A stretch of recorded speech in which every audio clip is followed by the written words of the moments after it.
Vice President J.D. Vance signaling over the weekend that the president was not opposed to invoking the Insurrection Act in his effort to deploy the U.S. military in American cities for law enforcement purposes. Former President Barack Obama weighing in today. He had a warning about what he believes would be the broader consequences of that action.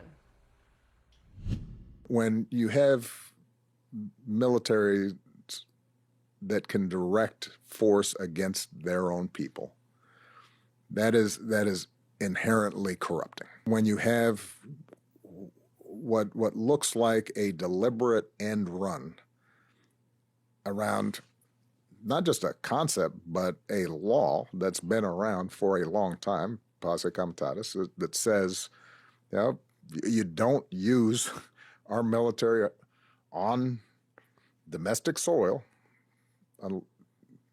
unless there is an extraordinary emergency of some sort. That when you see an administration suggest that ordinary street crime is an insurrection or a terrorist act, that is a genuine effort to weaken how we have understood democracy. All right, joining us now in the arena, CNN legal analyst Elliot Williams and CNN chief national affairs correspondent Jeff Zeleny are here. Scott and Jamal remain with us as well. The text chain is also joining us there on the left side of your screen. They're going to have additional analysis for you while we continue to chat here. Jeff Zeleny, you covered Obama's entire campaign, right? And I'm struck by the contrast of the candidate that we saw in 2008 and the energy there and sort of the laconic stylings of the now former president and the way he is coming across. He has not said a lot. That was more than really he has said in the past about the country, the president, and what he clearly seems to think is a slide toward authoritarianism. What do you make of his decision to kind of enter the chat in this way, so to speak, and the message that he has? Look, he's been doing it with increasing frequency after being relatively silent throughout much of the first Trump administration. Obviously, during the Biden years, it was a little awkward for him to speak out. He's been speaking out much more this year, I think, than he probably has over the last almost 8 years combined. Look, he came across as more a professorial, Barack Obama, a little bit above it, taking a look at it. What I was most struck by was his sort of admonition to progressives. And that reminds me of something that we heard from him actually pretty frequently. Don't let the perfect be the enemy of the good. He said this, I'd say you can't just be a scold all the time. And he said progressives have a holier-than-thou superiority. So yes, he has some strong words to say for President Trump and the state in which the country finds itself, but also a little bit of tough medicine for Democrats and progressives as well. So I thought that was that's probably his biggest contribution to the chat, if you will, as Democrats try and rebuild themselves and rebuild their party out of the wilderness. He's trying to be pretty, trying to put his thumb on the scale in terms of the direction of the party. Is he right, Jamal? Well, first of all, I think he's back in his office. What's with the muted tan tones? The Oval Office looked that way. So, I mean, it's like the beige suit became a room. I never liked it. Listen, he is saying what is on a lot of people's minds about getting out there and talking about the creeping authoritarianism that people feel is happening in the country. One thing about Barack Obama today is that he has a lot more freedom to be able to speak out. He's a president, so he has immunity. So Donald Trump actually can't attack Barack Obama with his legal forces the way he's doing with other political opponents. That's not insignificant. And so the president, I think, has to step up and speak out in a way that maybe some other Democrats won't be able to. But I did learn this when I worked for Bill Clinton as a kid, which is it takes a horse to beat a horse. And I think this is what Barack Obama is talking about. Put your own ideas on the track, get them out there, let people judge them versus Donald Trump's, not just be a scold about how bad Trump is. Scott? Yeah, I mean, he's been the most hyper-political and hyper-partisan post-president we've ever had. He's still acting that way. They're not over the fact that Donald Trump won the national popular vote last year. And they keep warning about the same things that they were warning and fussing about during the campaign, to which the American people then responded to. I think Donald Trump is executing every part of his agenda in almost exactly the way that he promised he was going to. up to and including enforcing laws in the United States that have been on the books for a very, very long time that his predecessor chose simply not to execute. You throw that on top of the fact that he's having this extraordinary success on the world stage, and I just think Democrats from Obama on down are having a heck of a time understanding where they went wrong and how Donald Trump has captivated a nation and now the entire world.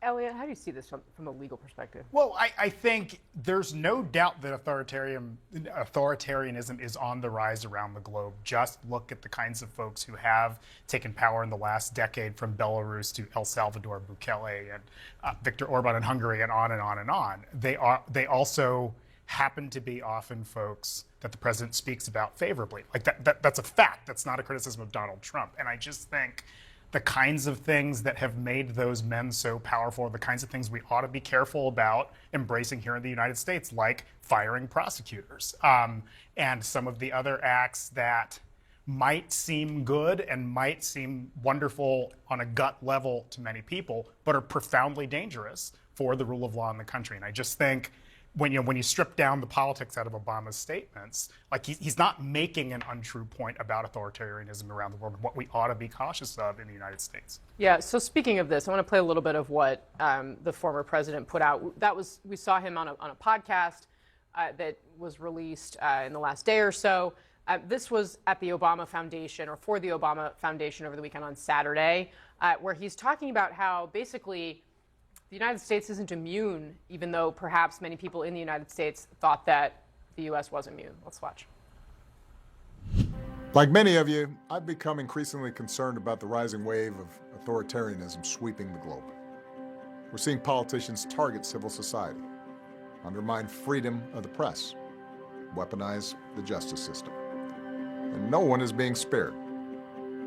Even countries that thought they were immune from wholesale assaults on democracy now understand we're all part of this struggle.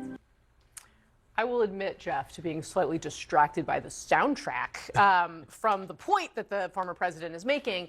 But basically, I mean, and I remember thinking this too, or I should say, if you covered Capitol Hill before January 6th, right, there was a sense from so many lawmakers in both parties, but certainly with Republicans, that something like what then happened on January 6th couldn't happen here. He seems to be saying broadly that the world is different now, and that the things that we have seen happen in countries that have ended up with authoritarian regimes, that it could happen in the United States.